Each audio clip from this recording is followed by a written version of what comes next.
नमस्कार दोस्तों, आप लोग ये कहानी कहाँ कहाँ से देख रहे हैं कमेंट बॉक्स में ज़रूर बताइएगा। चलिए कहानी की तरफ चलते हैं। रात के 9 बज रहे थे। सुधा देवी व्हील चेयर पर बैठी थी।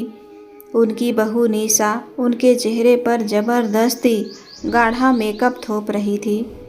सुधा देवी की बाईं आँख के नीचे एक गहरा नीला निशान था, जिसे छुपाने के लिए निशा कंसीलर लगा रही थी। निशा ने फुसफुसाते हुए कहा, सुन बुढ़िया, अभी तेरे लाडले अमन का वीडियो कॉल आएगा अमेरिका से। अगर तूने एक भी आंसू बहाया या उसे बताया कि मैंने तुझे कल रात को डंडे से मारा था, तो कसम खाती हूँ आज रात तुझे पंखे से लटका दूँगी। बस बतीसी दिखाकर हंसना, समझी। सुधा देवी ने डर के मारे सिर हिला दिया।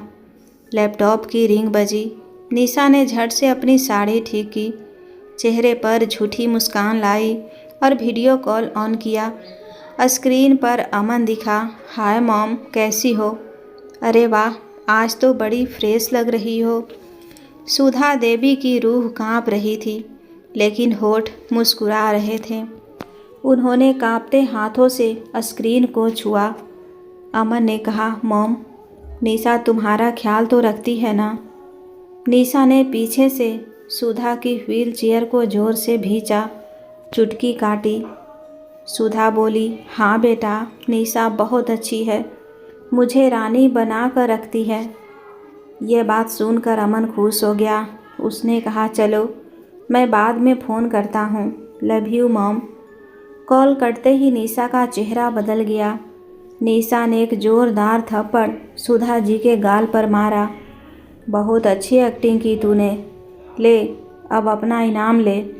निशा ने सुधा जी को व्हील चेयर से धक्का दे दिया।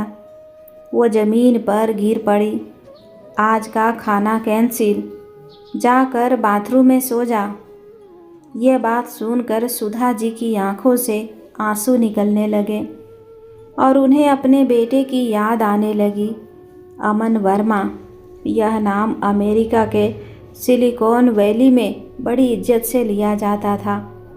वह एक बड़ी मल्टीनेशनल कंपनी में सीनियर सॉफ्टवेयर इंजीनियर था। पैसा, रुतबा और शोहरत सब कुछ था उसके पास। बस कमी थी तो एक जीवन साथी की। 5 साल पहले अमन भारत आया और उसने निशा से शादी की। निशा देखने में जितनी खूबसूरत थी, बातें उतनी ही मीठी करती थी। अमन को लगा कि उसकी तलाश पूरी हो गई। शादी के कुछ महीनों बाद अमन को वापस अमेरिका लौटना पड़ा।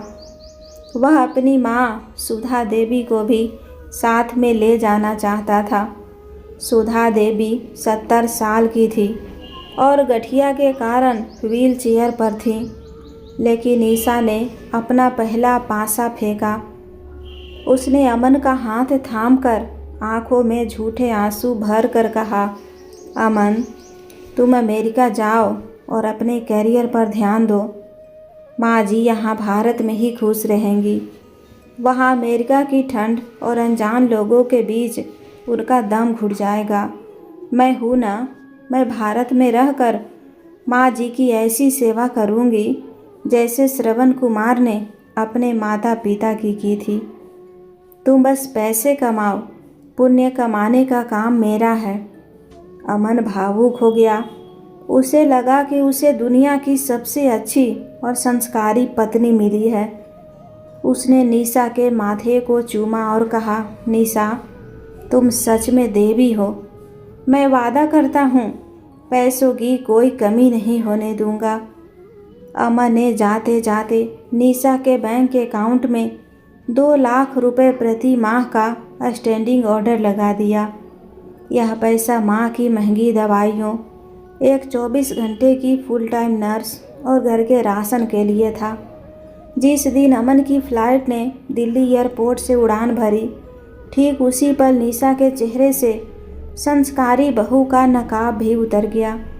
अमन का प्लेन बादलों में था और ज़मीन पर सुधा देवी की ज़िंदगी नरक बनने वाली थी। घर लौटते ही निशा ने सबसे पहले घर की पुरानी नौकरानी को काम से निकाल दिया।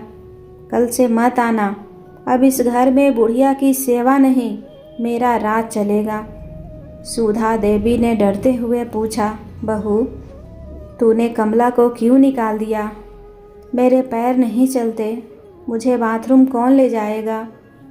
निशा सोफे पर पैर पसार कर बैठ गई और एक क्रूर हंसी हंसी, बाथरूम? अरे बुढ़िया, अब तुझे बाथरूम जाने की ज़रूरत ही नहीं पड़ेगी, क्योंकि खाना मिलेगा तब तो बाथरूम जाएगी ना। अमन हर महीने जो 2 लाख रुपए भेजता, वो पैसा सुधा देवी की दवाओं पर नहीं बल्कि निशा की अय्याशी पर खर्च होता। घर में रोज़ किटी पार्टी होने लगी। निशा ने एक बॉयफ्रेंड भी बना लिया था जो अमन के पैसों पर पल रहा था।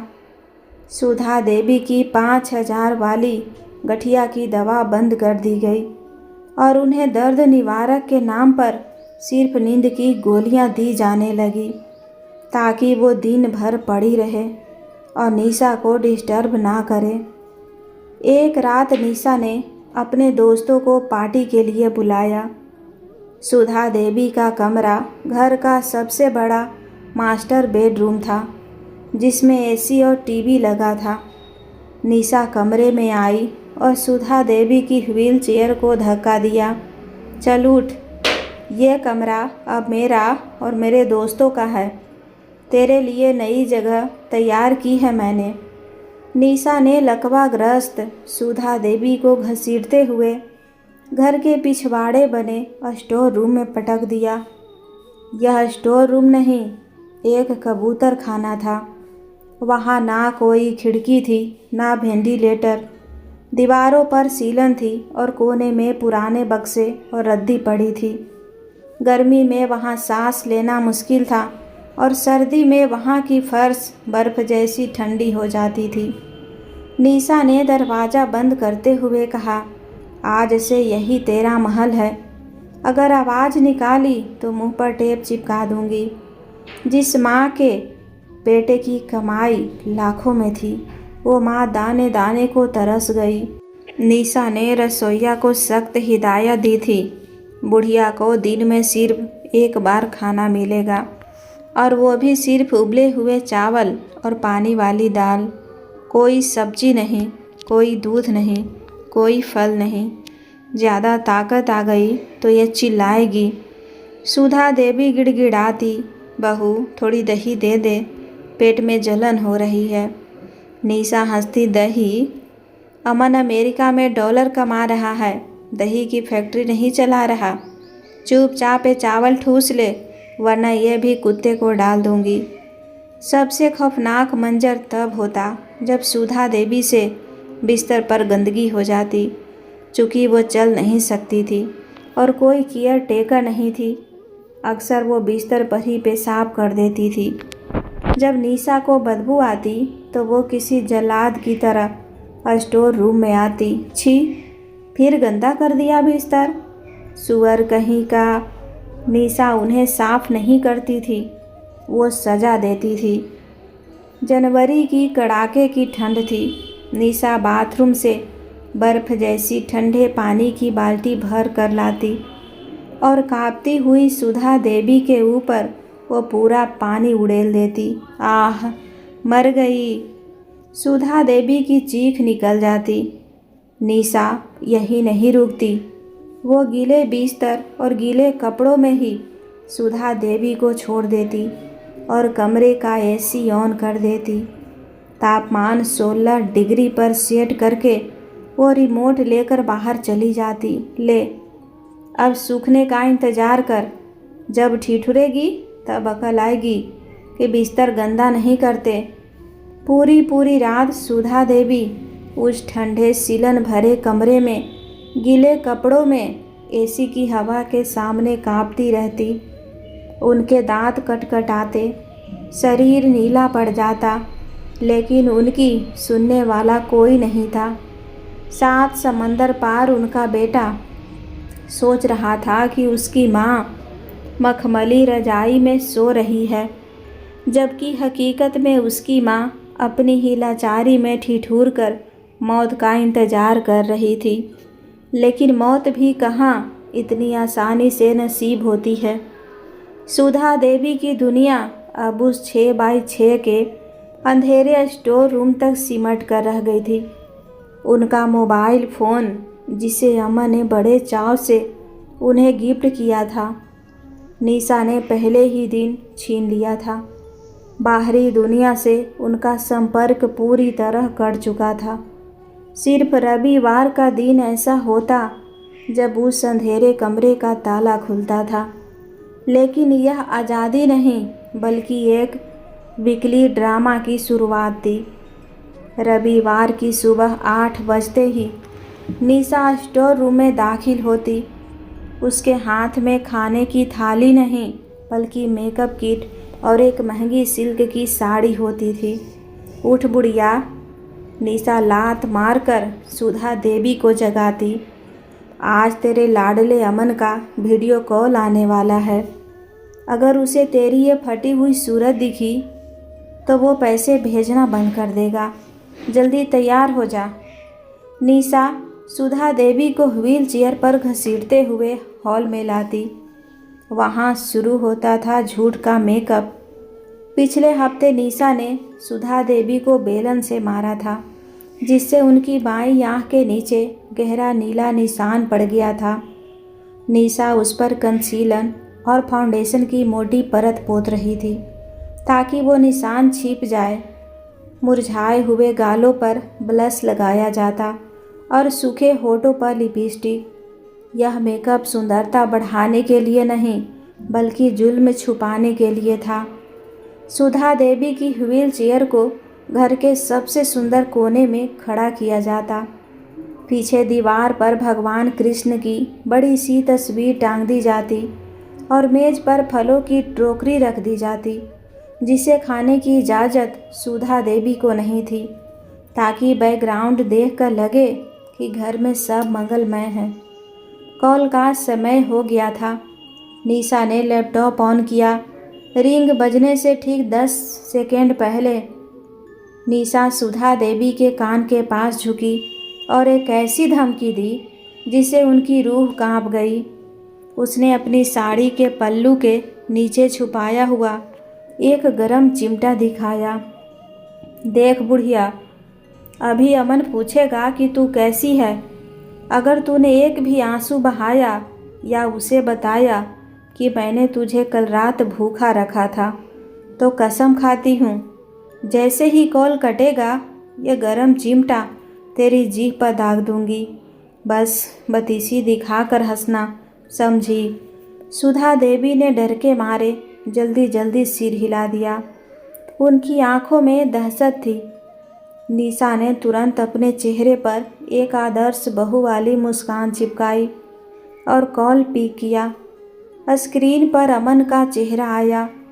वो अपने ऑफिस में बैठा था और बहुत खुश लग रहा था। हाय मॉम, नमस्ते। अमन ने हाथ हिलाया। नमस्ते बेटा। सुधा देवी की आवाज़ कांप रही थी, लेकिन चेहरे पर ज़बरदस्ती की मुस्कान थी। अमन, अरे वाह मॉम, आज तो बड़ी फ्रेश लग रही हो। ये साड़ी बहुत जच रही है तुम पर।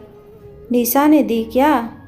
सुधा देवी निशा की तरफ कनखियों से देखते हुए, हाँ बेटा, निशा मेरा बहुत ख्याल रखती है, रोज़ नए कपड़े पहनाती है। अमन खुश हो गया। उसने पूछा, और मॉम, तुम्हारे घुटने का दर्द कैसा है? डॉक्टर आ रहे हैं ना टाइम पर? यह सवाल सुनते ही निशा कैमरे के पीछे चली गई। अमन को निशा नहीं दिख रही थी, लेकिन सुधा देवी को साफ दिख रहा था। निशा ने वो चिमटा हवा में उठाया और अपनी जीभ की तरफ इशारा किया, जिसका मतलब था चुपचाप झूठ बोल, वरना जीभ जला दूंगी। सुधा देवी का दिल चीख रहा था, बेटा मुझे यहाँ से ले जा, यह मुझे मार डालेगी। लेकिन वो बोली, सब ठीक है बेटा। निशा रोज़ अपने हाथों से मेरे पैरों की मालिश करती है। मुझे तो अब दर्द का पता ही नहीं चलता। मैं स्वर्ग में हूँ बेटा। अमन ने सुकून की सांस ली। Thank God. मुझे पता था निशा तुम्हें कभी दुखी नहीं करेगी। अच्छा मॉम, मैं अगले महीने थोड़ी और पैसे भेजूँगा। तुम अपने लिए और साड़ियाँ ले लेना। Love you mom. अमन ने हाथ हिलाया और स्क्रीन ब्लैंक हो गई। कॉल डिस्कनेक्टेड हो गया। उसी पर निशा के चेहरे से वो मीठी मुस्कान गायब हो गई। निशा ने एक जोरदार थप्पड़ सुधा देवी के गाल पर मारा। बहुत अच्छी एक्टिंग की तूने, बिल्कुल नेचुरल। निशा ने सुधा देवी के शरीर से वो महंगी सिल्क की साड़ी बेरहमी से नोच ली। ला इधर। ये साड़ी तेरे लिए नहीं, वीडियो कॉल के लिए थी। अब वापस अपने फटे पुराने चिथड़े पहन ले। निशा ने सुधा देवी को व्हील चेयर से धक्का दिया। वो धड़ाम से फर्श पर गिर पड़ी। आज का खाना कैंसिल। अमन ने कहा ना स्वर्ग में हूँ, तो आज भूख पेट स्वर्ग के सपने देख। निशा ने सुधा देवी को बालों से घसीटते हुए वापस उसी अंधेरे बदबूदार स्टोर रूम में फेंक दिया और बाहर से कुंडी लगा दी। अमन अमेरिका में खुश था कि उसकी माँ राज कर रही है। उसे जरा भी भनक नहीं थी कि उसकी माँ जिस स्वर्ग की बात कर रही थी वो असल में उसकी मौत का इंतज़ार था। वह शनिवार की रात थी। सारा शहर सो रहा था, लेकिन अमन के घर में पाप का जश्न चल रहा था। निशा ने अपने पुराने कॉलेज के दोस्तों और अपने बॉयफ्रेंड को घर पर बुलाया था। घर के बड़े हॉल में जहाँ कभी पूजा पाठ होता था, आज वहाँ शराब की महफिल सजी थी। डीजे का कानफोड़ू संगीत दीवारों को हिला रहा था। निशा, जिसने छोटी सी वेस्टर्न ड्रेस पहन रखी थी, नशे में झूम रही थी। उसके हाथ में विस्की का गिलास था और होठों पर सिगरेट। दूसरी तरफ घर के पिछले हिस्से में बने उस बंद, अंधेरे और घुटन भरे स्टोर रूम में सुधा देवी अपनी आखिरी सांसें गिन रही थी। जून की उमस भरी गर्मी थी और उस कमरे में पंखा तक नहीं था। सुधा देवी का गला प्यास से चटक कर कांटा हो गया था। उन्हें लग रहा था कि अगर अभी पानी नहीं मिला तो उनके प्राण निकल जाएंगे। बाहर डीजे की आवाज़ इतनी तेज़ थी कि उनकी कराहना कोई नहीं सुन सकता था। सुधा देवी ने अपनी पूरी जान इकट्ठी की।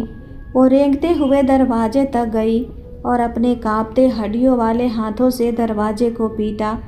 ठक ठक। बहू, ओ बहू। उनकी आवाज़ किसी मरे हुए इंसान जैसी थी। पानी बेटा, एक घुट पानी दे दे, गला जल रहा है। बाहर निशा अपने दोस्तों के साथ नाच रही थी। उसे दरवाजे की खटखट सुनाई दी।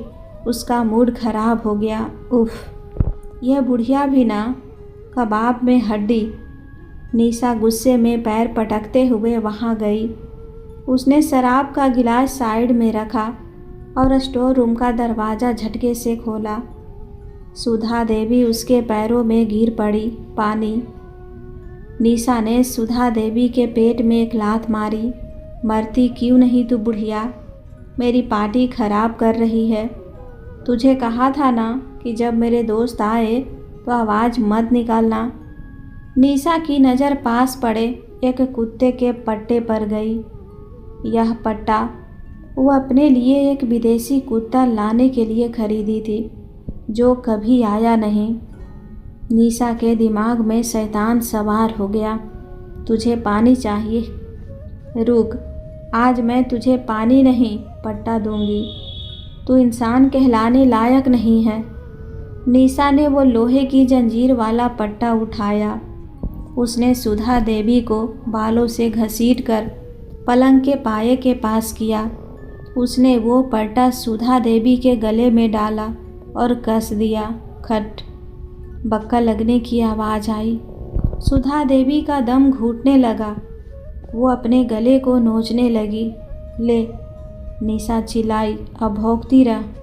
आज रात तू यहीं बंधी रहेगी, एक जानवर की तरह। अगर अब आवाज़ निकाली तो यह पट्टा और कस दूंगी। निशा ने जंजीर का दूसरा सिरा पलंग के पाए से बांध दिया और हंसते हुए लड़खड़ाते कदमों से वापस पार्टी में चली गई। सुधा देवी अब हिल भी नहीं सकती थी। पार्टी फिर से शुरू हो गई। निशा ने गाना और तेज कर दिया। करीब 15 मिनट बीते होंगे, तभी घर की डोर बेल बजी। टिंग टोंग। निशा नशे में थी। उसने सोचा, अरे वाह, डोमिनोज वाला आ गया, पिज़्ज़ा आ गया। निशा झूमते हुए हाथ में शराब का गिलास लिए, जिसे उसने पीछे छुपा लिया, मुख्य दरवाजे की तरफ बढ़ी। आ रही हूँ, सब्र करो। उसने अपने बाल ठीक किए, चेहरे पर एक नशीली मुस्कान लाई और दरवाज़ा खोला। जैसे ही दरवाज़ा खुला, निशा के पैरों तले से ज़मीन खिसक गई। उसका नशा एक झटके में हिरन की तरह गायब हो गया। सामने कोई पिज़्ज़ा डिलीवरी बॉय नहीं था। सामने अमन खड़ा था, सूट बूट में, हाथ में एक बड़ा सा सूटकेस, दूसरे हाथ में गुलदस्ता और चेहरे पर एक थकी हुई लेकिन प्यार भरी मुस्कान। सरप्राइज! अमन ने बाहें फैलाते हुए कहा। हैप्पी बर्थडे टू माँ। कल माँ का 70वां जन्मदिन है ना, सोचा वीडियो कॉल क्यों करूँ, खुद जाकर सरप्राइज देता हूँ।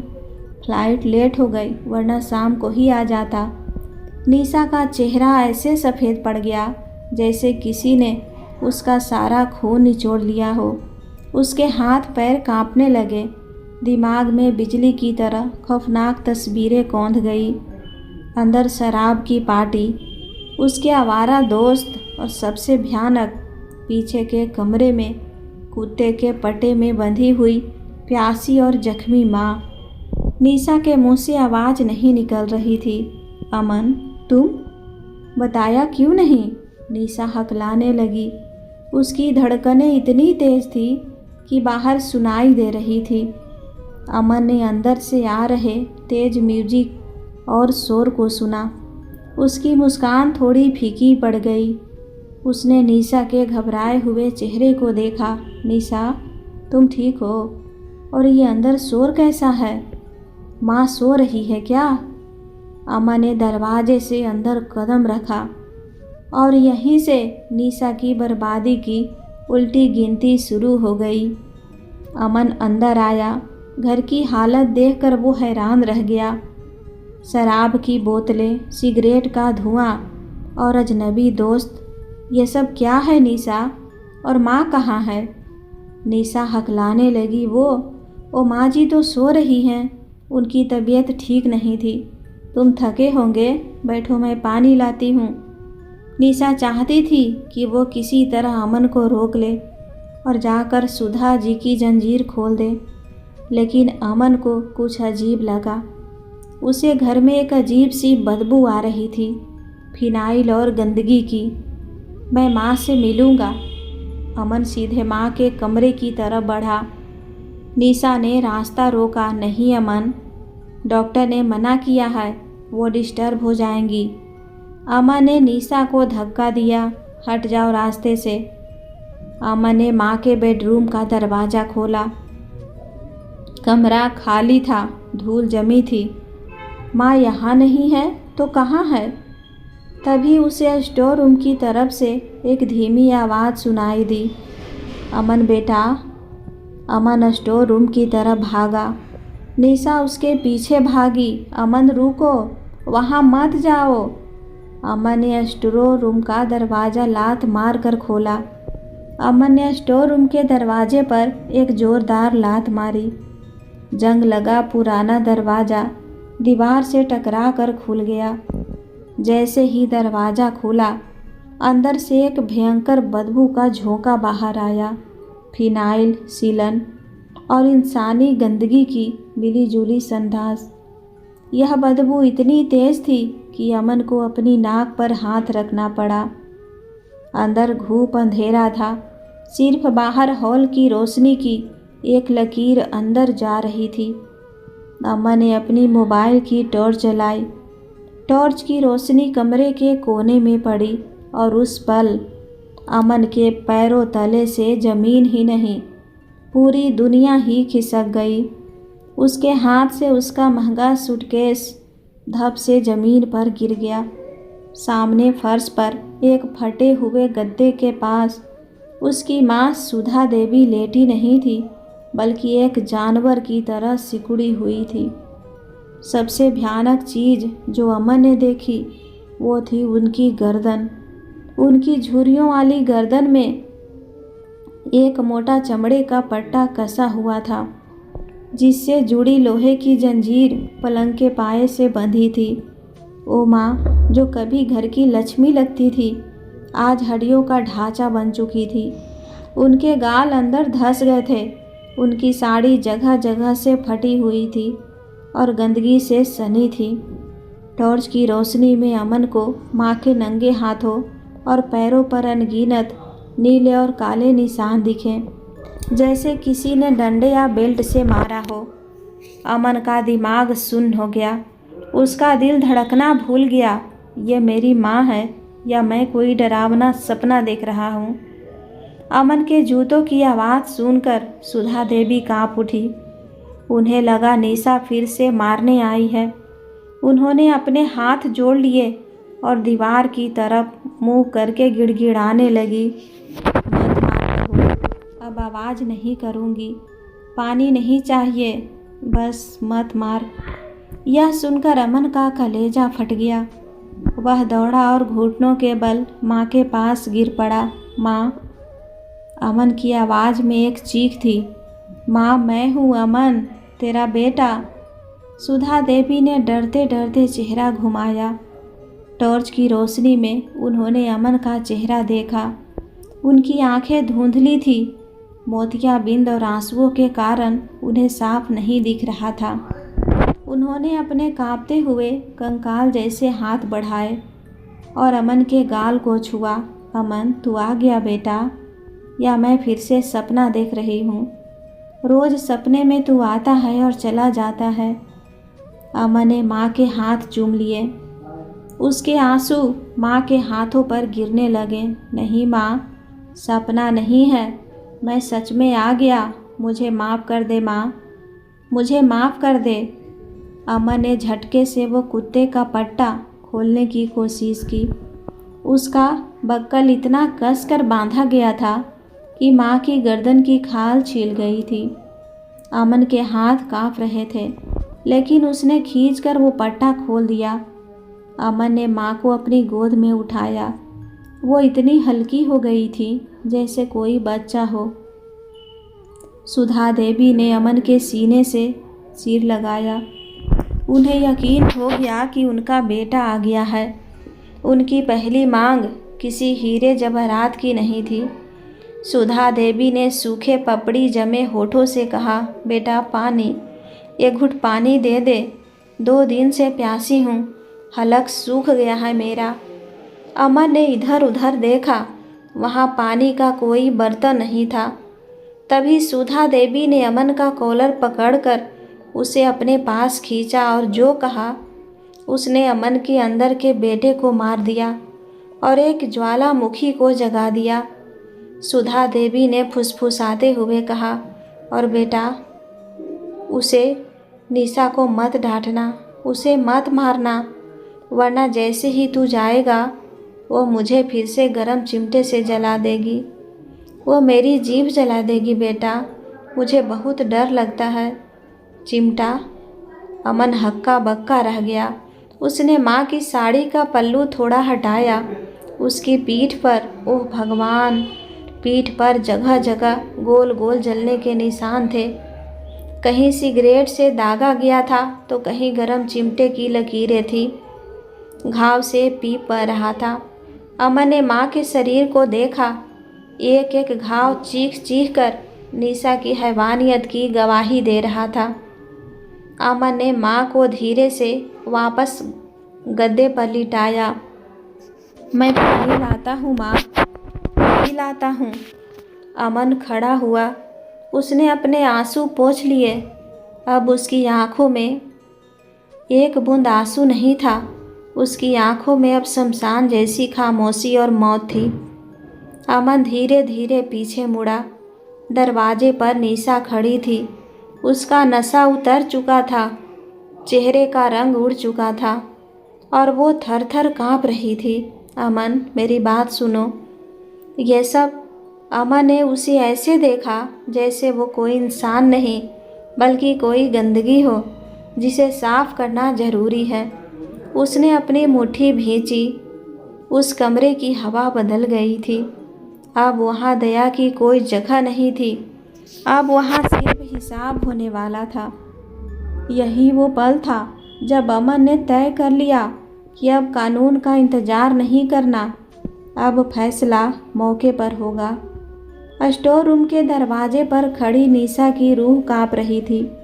अमन की आंखों में वो प्यार नहीं था जो 5 साल तक वीडियो कॉल पर दिखता था। वहाँ अब प्रलय दिख रही थी। निशा ने अपने कांपते हाथों को जोड़ा। उसका नशा पूरी तरह उतर चुका था। अमन, मेरी बात सुनो। तुम गलत समझ रहे हो। माँ जी का दिमाग सठिया गया है। वो खुद को चोट पहुंचाती है। मैंने तो उनकी सुरक्षा के लिए उन्हें बांधा था। डॉक्टर ने कहा था। अमन ने एक शब्द नहीं बोला। उसकी खामोशी किसी तूफान से पहले की शांति थी। वह धीरे से उठा और स्टोर रूम से बाहर निकलकर हॉल में गया जहां पार्टी चल रही थी और मेज़ पर महंगी विदेशी शराब की बोतलें रखी थी। निशा उसके पीछे पीछे आई। अमन, प्लीज़। अमन ने मेज़ से एक विस्की की भरी हुई बोतल उठाई। निशा पीछे हटी, डर के मारे दीवार से सट गई। अमन, तुम क्या कर रहे हो? अमन ने वो बोतल पूरी ताकत से दीवार पर दे मारी। कांच के टुकड़े और महंगी शराब पूरे कमरे में बिखर गई। यह आवाज़ निशा की बर्बादी का बिगुल थी। अमन पलटा। उसकी सांसें तेज चल रही थी। उसने एक झपट्टे में निशा के वो लंबे स्टाइल किए हुए बाल पकड़े जिन पर वो हर महीने हजारों रुपए खर्च करती थी। आह, छोड़ो मुझे, निशा चीखी, लेकिन अमन ने उसकी चीख को अनसुना कर दिया। तुझे अपनी सुरक्षा की बहुत चिंता है ना? चल, तुझे तेरी सबसे सुरक्षित जगह दिखाता हूँ। अमन ने उसे बालों से पकड़ा और घसीटते हुए, ड्रैग करते हुए हॉल से स्टोर रूम की तरफ ले गया। निशा के घुटने जमीन पर रगड़ रहे थे। उसकी महंगी ड्रेस फट रही थी। उसकी हिल्स टूट रही थी। वो जानवरों की तरह चिल्ला रही थी। लेकिन अमन आज पति नहीं, काल बन चुका था। अमन ने निशा को स्टोर रूम के अंदर उसी गंदी बदबूदार फर्श पर धक्का दिया जहां कुछ पल पहले उसकी माँ पड़ी थी। निशा कीचड़ और गंदगी में जा गिरी। अमन उसके ऊपर झुका और दहाड़ा। मेरी माँ को कुत्ता बनाया तूने। 5 साल तक मेरे भेजे हुए हर $1 से तूने पार्टी कर रही थी, ऐश कर रही थी और मेरी माँ को नाली का पानी पिला रही थी। अमन ने अपनी जेब से पर्स निकाला और निशा के मुंह पर नोटों की गड्डी फेंक दी। ले पैसे, और चाहिए खा इसे, लेकिन मेरी माँ की इज्जत और सेहत वापस कर सकती है तू, बोल। अमन की नज़र फर्श पर पड़े उस कुत्ते के पट्टे पर गई जिसे उसने अभी अपनी माँ के गले से खोला था। उस पट्टे पर अभी भी माँ के खून और पसीने के निशान थे। अमन ने वो पट्टा उठाया। उसकी आंखों में जुनून था। निशा समझ गई कि क्या होने वाला है। वो पीछे खिसकने लगी। नहीं अमन, प्लीज़, मैं तुम्हारी बीवी हूँ, ऐसा मत करो। अमन ने उसका गला एक हाथ से दबोचा और दूसरे हाथ से वो पट्टा उसके गले में लपेट दिया। बीबी? अमन ने घृणा से थूका। तू बीबी कहलाने लायक नहीं है। तूने इंसानियत का गला घोटा है, अब ये पट्टा तेरा गला घोटेगा। अमन ने पट्टे का बकल कस दिया, इतना कस कर कि निशा की सांसें अटक गई। उसने जंजीर को उसी पलंग के पाए से बांध दिया जिससे माँ बंधी थी। आज से तू इस घर की मालकी नहीं, इस घर की कूतिया है। जब तक पुलिस नहीं आती तू यहीं बंधी रहेगी। भौंक जितना भौंकना है, अब तेरी आवाज़ बाहर नहीं जाएगी। निशा रो रही थी, गिड़गिड़ा रही थी, हाथ जोड़ रही थी। अमन, प्यास लगी है, गला सूख रहा है। यह सुनकर अमन को अपनी माँ के वो शब्द याद आ गए, बेटा 2 दिनों से प्यासी हूँ। अमन की नज़र कोने में पड़े उस टूटे हुए प्लास्टिक के कटोरे पर गई। उसमें हरा काई जमा हुआ गंदा पानी था जिसमें मच्छर तैर रहे थे। यह वही पानी था जो निशा ने सुधा देवी के लिए रखा था। अमन ने वो कटोरा उठाया। वह निशा के चेहरे के पास गया। प्यास लगी है ना तुझे? मेरी माँ ने तुझसे पानी मांगा था तो तूने लात मारी थी ना, पी इसे। अमन ने वो गंदा बदबूदार पानी निशा के मुंह पर दे मारा। चाट इसे, ज़मीन से चाट। आज तुझे पता चलेगा कि जब गला सूखता है और सामने वाला जानवर बन जाए तो कैसा लगता है। निशा खांसने लगी, उल्टियाँ करने लगी। गंदा पानी उसके महंगे मेकअप और बालों में लग गया। वह उसी गंदगी में पड़ी थी। गले में पट्टा बंधा था और सामने उसका पति खड़ा था जो अब उसका जज और जल्लाद दोनों बन चुका था। अमन ने खड़े होकर उसे आखिरी बार देखा। Welcome to your new home. Nisha, यह नरक तूने बनाया था, अब इसमें जलने की बारी तेरी है। वह हाथ जोड़कर गिड़गिड़ा रही थी। अमन प्लीज़ किसी को मत बताना, मेरी इज्जत मिट जाएगी। मेरे पापा क्या सोचेंगे? अमन एक कड़वी हंसी हंसी। इज्जत? तेरी इज्जत? तूने मेरी माँ की इज्जत को तो पैरों तले रौंद दिया। तुझे दिखावे का बहुत शौक़ है ना? सोशल मीडिया पर सेल्फी डालने का बहुत नशा है ना तुझे? रुक, आज मैं तेरी असली सेल्फी पूरी दुनिया को दिखाता हूँ। अमन ने अपना महंगा आईफोन निकाला और फेसबुक लाइव ऑन कर दिया। अमन के फेसबुक पर हजारों फॉलोअर्स थे। उसका परिवार, रिश्तेदार, अमेरिका के कलीग्स और निशा के वो अमीर दोस्त जिनके सामने वह रईस बनने का ढोंग करती थी। अमन ने कैमरा पहले अपने चेहरे पर रखा। उसकी आंखों में आंसू और गुस्सा दोनों थे। हेलो फ्रेंड्स, आप सब मुझे जानते हैं। मैं अमन, अमेरिका वाला अमन। आप सब मेरी लग्जरी लाइफ देखते हैं, है ना? आज मैं आपको अपनी हकीकत दिखाता हूँ। अमन ने कैमरा घुमाया और निशा के चेहरे पर जूम किया। निशा ने अपना मुंह छुपाने की कोशिश की, लेकिन जंजीर बंधी होने के कारण वह भाग नहीं सकी। अमन दहाड़ा, दुनिया वालों, गौर से देखो इस औरत को। ये मेरी पत्नी निशा है, जिसे मैंने देवी समझकर घर की चाबी सौंपी थी। मैं गधा अमेरिका में दिन रात कोडिंग करता रहा, डॉलर कमाता रहा और हर महीने 2 लाख रुपए इसे भेजता रहा ताकि ये मेरी 70 साल की बूढ़ी माँ की सेवा करे। लेकिन बदले में इसने क्या किया? अमन ने कैमरा माँ के फटे गद्दे और सड़े हुए खाने की तरफ घुमाया। इसने मेरी माँ को इस काल कोठरी में रखा, उन्हें नाली का पानी पिलाया और ये देखो। अमन ने निशा के गले में बंधे पट्टे पर फोकस किया। इसने मेरी माँ को 6 महीने तक इस पट्टे से बांध कर रखा। आज मैंने इसे उसी पट्टे में बांधा है ताकि इसे महसूस हो कि जानवर बनना कैसा लगता है। अमन की आवाज़ भर्रा गई। जितने भी एनआरआई भाई मुझे देख रहे हैं, हाथ जोड़ता हूँ, अपनी बूढ़ी माँ बाप को कभी पत्नी या नौकरों के भरोसे छोड़कर मत जाना। ये मेकअप वाले चेहरे बहुत बड़े धोखेबाज होते हैं। पैसा तो फिर कमा लोगे, लेकिन माँ दोबारा नहीं मिलेगी। वीडियो लाइव चलते ही कमेंट्स की बाढ़ आ गई। निशा के भाई ने कमेंट किया, अमन ये क्या बकवास है। निशा की किटी पार्टी वाली दोस्त ने लिखा, हे भगवान ये निशा ऐसी है, छी। हजारों लोग गालियां लिख रहे थे।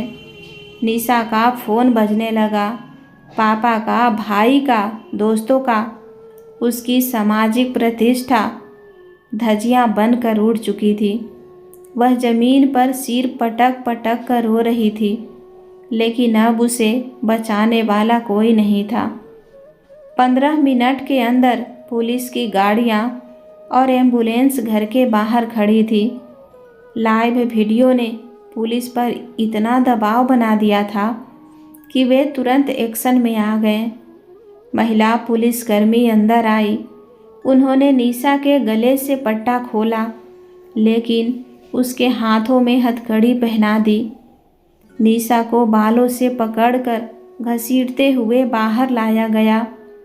बाहर पूरा मोहल्ला खड़ा था। वही पड़ोसी जो कल तक निशा की रईसी से जलते थे, आज उस पर थूक रहे थे। भीड़ में से आवाज़ आई, डायन है ये, मारो इसे। पुलिस ने बमुश्किल उसे जीप में डाला। उस पर सीनियर सिटीजन एब्यूज, बुजुर्गों के शोषण और हत्या के प्रयास की धाराएं लगाई गई। उसे कम से कम 10 साल के लिए जेल की काल कोठरी में सड़ना था। अमन ने पुलिस को बयान दिया और फिर अपनी माँ के पास गया। उसने सबसे पहले माँ को अपनी गोद में उठाकर बाथरूम ले गया। अमन ने गीजर चलाया और गुनगुने पानी से माँ को नहलाया। वह अपने हाथों से माँ के शरीर की गंदगी साफ कर रहा था। उसके आंसू पानी के साथ मिल रहे थे। उसने माँ को नए, साफ और मखमली कपड़े पहनाए। माँ के बालों में तेल लगाकर कंघी किया। फिर उसने माँ को गोद में उठाकर हॉल के सोफे पर बैठाया और अपने हाथों से उन्हें खिचड़ी खिलाई। माँ की आंखों से आंसू नहीं रुक रहे थे। खाना खाने के बाद सुधा देवी ने अमन का हाथ अपने कांपते हाथों में लिया। उनकी आवाज़ में एक डर था, बेटा अमन तू आ गया, मुझे बहुत सुकून मिला, पर अब तू वापस अमेरिका कब जाएगा? तेरी नौकरी, तेरा वो बड़ा ऑफिस। अमन एक पल के लिए चुप रहा। वह उठा और अपना बैग लेकर आया। उसने अपना पासपोर्ट और वीज़ा के कागजात निकाले। उसने माँ की आंखों में देखा, अमेरिका, नौकरी। अमन ने अपना पासपोर्ट और वीज़ा माँ के सामने ही टुकड़े टुकड़े कर दिया। सुधा देवी चिल्लाई, अरे बेटा ये क्या कर दिया? तेरी ज़िंदगी की कमाई। अमन ने वो रद्दी कागज़ हवा में उड़ा दिया। वह माँ के पैरों में बैठ गया और अपना सिर उनकी गोद में रख दिया। नहीं माँ, मैंने बहुत डॉलर कमा लिए, लेकिन उन हरे नोटों ने मेरी आंखों पर पट्टी बांध दी थी। मैं इतना अंधा हो गया था कि मुझे वीडियो कॉल की झूठी हंसी के पीछे तेरा दर्द नहीं दिखा। अब मुझे अमेरिका नहीं जाना, मुझे कोई प्रमोशन नहीं चाहिए। अमन ने रोते हुए कहा, अब मैं यहीं रहूँगा तेरे पास, तेरी मालिश मैं करूँगा, तुझे खाना मैं खिलाऊँगा।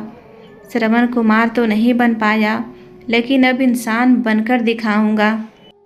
मेरी असली कमाई अमेरिका में नहीं, तेरे चरणों में है माँ। अगली सुबह 5 साल बाद पहली बार अमन बिला के बगीचे में एक नई रौनक थी। अमन ने माँ को व्हील चेयर पर बैठाया और गार्डन में ले आया। ठंडी हवा चल रही थी, पक्षी चहचहा रहे थे। सुधा देवी ने एक गहरी सांस ली। 5 साल तक स्टोर रूम की बदबू में रहने के बाद आज उन्होंने खुली हवा को महसूस किया। सूरज की पहली किरण उनके चेहरे पर पड़ी। अमन ने पूछा, कैसा लग रहा है माँ? सुधा देवी मुस्कुराई, एक असली मुस्कान। ऐसा लग रहा है बेटा जैसे मेरा वनवास खत्म हो गया। अमन ने व्हील चेयर को धक्का दिया और दोनों एक नई जिंदगी की ओर बढ़े चले। पैसा आपको बिस्तर दे सकता है, नींद नहीं। पैसा आपको नौकर दे सकता है, सेवा नहीं। और पैसा आपको घर दे सकता है, लेकिन परिवार सिर्फ प्यार और विश्वास से बनता है। अपनी जड़ों को कभी मत काटो, क्योंकि पतझड़ में पेड़ को सिर्फ जड़ें ही थामे रखती है। दोस्तों, आप लोग यह कहानी कहाँ कहाँ से देख रहे हैं? अपनी जगह का नाम कमेंट बॉक्स में ज़रूर बताएं। कहानी अच्छी लगे तो वीडियो को लाइक करें, शेयर करें और हमारे चैनल पर पहली बार आए हैं तो सब्सक्राइब करके बेल आइकन घंटी ज़रूर दबा लें, ताकि मेरे आने वाली कहानी सबसे पहले आपके पास पहुँचे। कहानी को पूरा देखने और सुनने के लिए दिल से धन्यवाद।